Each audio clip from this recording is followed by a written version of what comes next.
Hey now, cats, we're back again this week on the Balls from Ellwood show, and with me I have one of my favorite bands and one of my favorite people, J Navarro The Traitors. They just got done ripping the roof off at the beginning of the Bad Time Records show. It's been a banger of a night. We just seen Cat Bite. I just wanted to talk to these cats a few minutes. I want to ask them a few questions. So, is that sick for a Monday? What's that? That was great for a Monday. Yeah, oh, that's sorry. Yeah, thanks, man.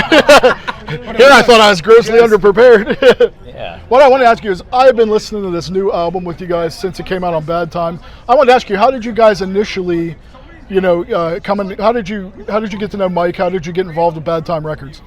Oh, We threatened him.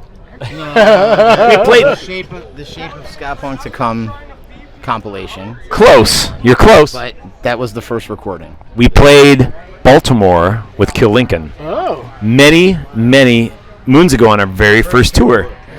And that's how we met him. Knew the people in Cat Bite too as well. Everybody in Cat Bite as well. Oh yeah, that's right, because we were playing with Sam's other band. I won't mention it because they sucked. You can put that. Actually, the band didn't suck. A member sucked, but the rest of them are cool. We'll edit that out. I won't. Making friends is what I do. Let me ask you guys.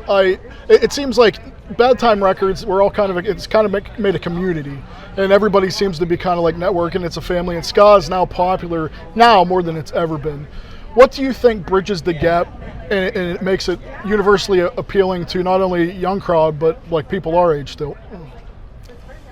It's a good question. I'm gonna let the professor answer. The music. It's always been about the music first, and when people stop caring about fashion and trends and everything else and just listen to the music, this is what happens. And like you said when we opened up the front of the stage tonight, at the top of the show, it's about inclusivity, and over the last 5 years, that's become such a huge thing in our culture that it is forcing ska music back up into the forefront of people's minds, right? Am I right? Yeah. I think he's right. Two-Tone was trying to do it. Yeah. But this is the next evolution of it. Yeah. Yeah. It is. Yeah. Yep. It's the same. Do you think the ska scene has changed from when you had first started doing ska music till now? For the better, for the worse? Absolutely for the better. It's much more inclusive. It's much, I said in the interview at a podcast earlier, there's not as many scene police type of people kind of taking, it away from us and other people, and everybody's welcome. Come out, dance, have fun, enjoy the music. That's it. That's it. End scene. And don't be a dick. This is the boss. He's been around the ska scene, him and his brother, from not day one in Detroit, but pretty long time. What are your thoughts? I got nothing to say here. Dude, he's like, look, legendary horn player out of Detroit. Old school ska shit right there. So, if you can name one thing that you love about the scene and one thing that you think needs improvement, what would it be? Would you like the question again? He's a little high. Say it one more time. I want every answer. Say it again. D, none of the above. No. Now, if you can ask, if you could change one thing about the ska community, can you name me one thing that you love about it and one thing that you think we could work on that needs improvement? Jeez, that's a tough one. What I love about it is the inclusivity, the music. It is. I know. That's why I'm just riding you guys' coattails. You give me the toughest questions. There's a lot of love. I don't know what could improve. Tell your friends about the ska scene. Be the first ska show you've been to, right? Yeah. More Monday night shows like this. Yeah. Packed shows on a Monday night in Pittsburgh. Spectacular. The shows I would say the shows, to make the shows better and get more people out, but more and more people are coming out every time we hit the road. It's fantastic. Our last great show was this Monday night in Sacramento a couple weeks ago. Bizarre. Yeah. Tell the promoters, tell the people that this actually exists, and keep coming out to shows. That's what's gonna keep it going. Very good point. Milbar? Huh? Are you high? I'm not going to keep you guys on. I only have one or two more ice for cream. You. Ice cream. I would like ice cream.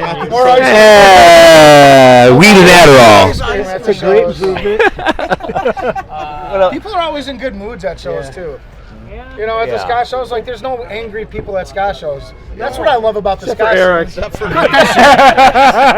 When I first started going to shows, it was a lot of punk rock shows, and I remember those like just kind of an overall angry like scene. And then I discovered a band called the Voodoo Glow Skulls and other bands like the Scholars and Telegraph and when I started going to those shows, the vibe was so much more happy-go-lucky, and everybody was in such a better, mood, and nobody was there to beat the shit out of each other. And that's what I love about the ska scene. Well, you actually transitioned me into one of my last questions here. I call it chasing the dragon. Everybody knows that one definitive moment where Scott touched him, and then you've been hooked ever since. For sure. Can you guys all tell me like what your chasing the dragon moment was? Yeah, but it's pretty cliche. I was going out to Mount Brighton. Sorry, Jay, I'm gonna have to throw you under the bus, but I was going out to Mount Brighton.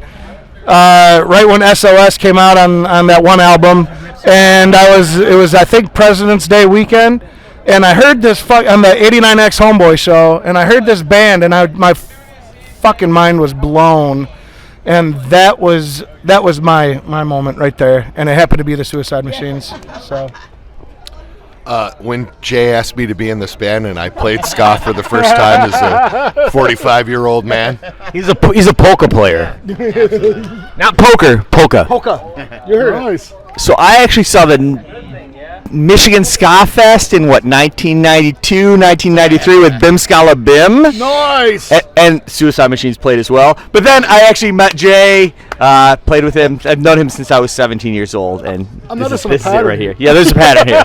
We grew up together. What do you know? Jay brought us all together. I'm breaking the pattern a little bit. I know Jay too for a long time, but opening for the Scotalites, the original Scotalites, was like mind blowing. And every time I'm on stage and every time I'm playing ska, I'm trying to get that feeling again. And even the new Scotalites now, but the original Scotalites, I'm chasing that dragon all the time. I got a good one for you, but it's coming. Jesus. Come on. You've seen What do you got to say? That's amazing. Jesus came into my life. I found ska. Yeah, Never even heard of ska before. yeah. Sunseed. So I like to remind That Jay song all the slaps, time so I that don't even I was in care. 6th grade when Destruction came out. I didn't really care for him.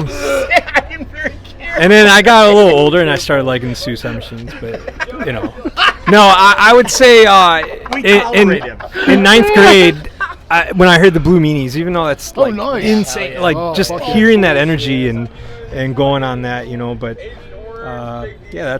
that's mine, I guess. I don't know. Okay, so I can pinpoint it to 5th grade, and you're wearing the shirt of how I found ska and fell in love with ska and never knew it. They covered the Tide is High, Blondie. Nice. And I went out and bought Auto American as a little kid in 5th grade. For my birthday, I bought that record. And that is 100% how I did not know I liked ska, but from that. That is amazing. Yep. No joke. That's it. Well, there you have it, folks. I just want to encourage everybody, go see the Bad Times Records tour. It's been fucking amazing. You got to see J Navarro and the Traitors because, as you can see, incredible dudes, and they ripped the fucking house off this fucking place. It was amazing. Thank you, guys. Thank you for giving me your time. I appreciate it. I love you guys. Peace and love. Thank you so much for. Peace and love. Thank you.